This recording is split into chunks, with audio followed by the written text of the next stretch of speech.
17 देखिए, इसमें आपको थोड़ा चेंज करना होगा क्वेश्चन में कि एबीसीडी एक समांतर चतुर्भुज नहीं, यहाँ पे सम चतुर्भुज लीजिएगा। ठीक है, यहाँ पे आप लोग इसको सम चतुर्भुज मानिएगा। ठीक है, क्योंकि गड़बड़ हो जा रहा है क्वेश्चन में। सम चतुर्भुज, चलिए ये सम चतुर्भुज है और ईएफ समांतर है बीडी, ईएफ समांतर है बीडी। अच्छा, ईएफ कह रहा है, ईएफ का मध्य बिंदु आर है, ईएफ का मध्य बिंदु आर है। ये नहीं भी रहेगा मध्य बिंदु तो चलेगा, इससे कोई फर्क नहीं पड़ने वाला। तो साबित करना है कि बीई जो है ना, बीई ये बराबर है डीएफ के। ठीक है, चलिए तो यहाँ लिखते हैं, दिया है ए बी सी डी एक सम चतुर्भुज है, सम चतुर्भुज है। ठीक है, सम चतुर्भुज है और ये कह रहा है कि ईएफ समांतर है बीडी के। तो सिद्ध करना है, बोले थे ना ये पॉइंट की जरूरत भी नहीं है, तो सिद्ध करना है, तो सिद्ध करना है, तो सिद्ध करना है बीई बराबर डीएफ। चलिए इसका प्रमाण देखते हैं। ठीक है, प्रमाण क्या देखेंगे, तो हमको पता है कि सम चतुर्भुज का सम चतुर्भुज की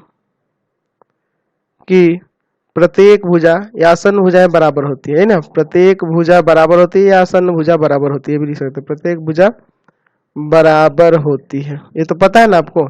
चलिए अब इसी से हम लोग इसको बनाएंगे। यहाँ से हम लिख सकते हैं कि नहीं कि सी बी बराबर सी डी, या सी बी भुजा सी डी भुजा के बराबर हो जाएगी ना। चलिए जब ये दोनों भुजाएं बराबर हो गई तो यहाँ आपका एंगल सी बी, इसको एक मान लीजिए, सी बी डी बराबर हो जाएगा एंगल सी डी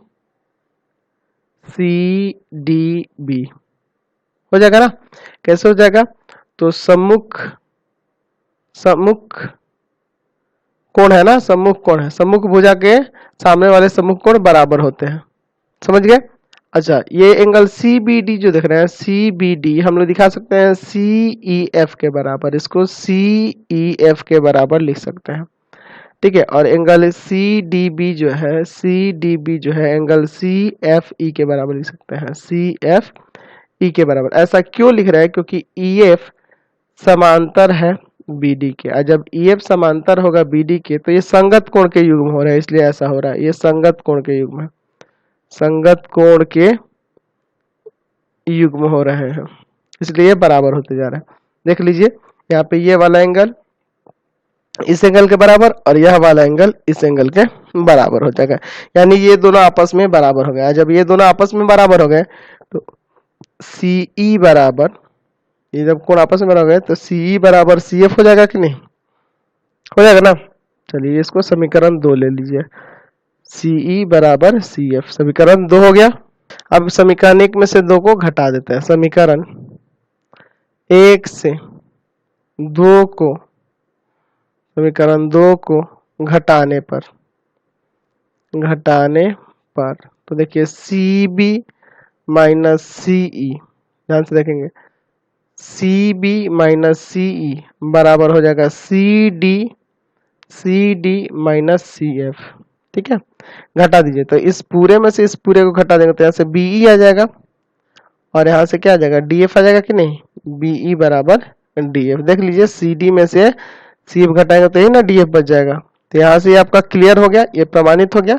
चलिए समझ गया ना इसको, तो इसको सुधार लेंगे आप लोग बुक में। ठीक है, क्योंकि ये आपके बुक में जो क्वेश्चन दिया है ना, समांतर चतुर्भुज बनने पे ये कोई रिलेशन नहीं बन पा रहा है इसमें कुछ। ठीक है, इसको हम बहुत देख लिए लेकिन ऐसा कुछ इसमें रिलेशन नहीं बन पा रहा है, इसलिए आप इस क्वेश्चन को ही सुधार लेंगे। ठीक है, तो इससे तो ये आपका एक्सरसाइज कंप्लीट हो गया।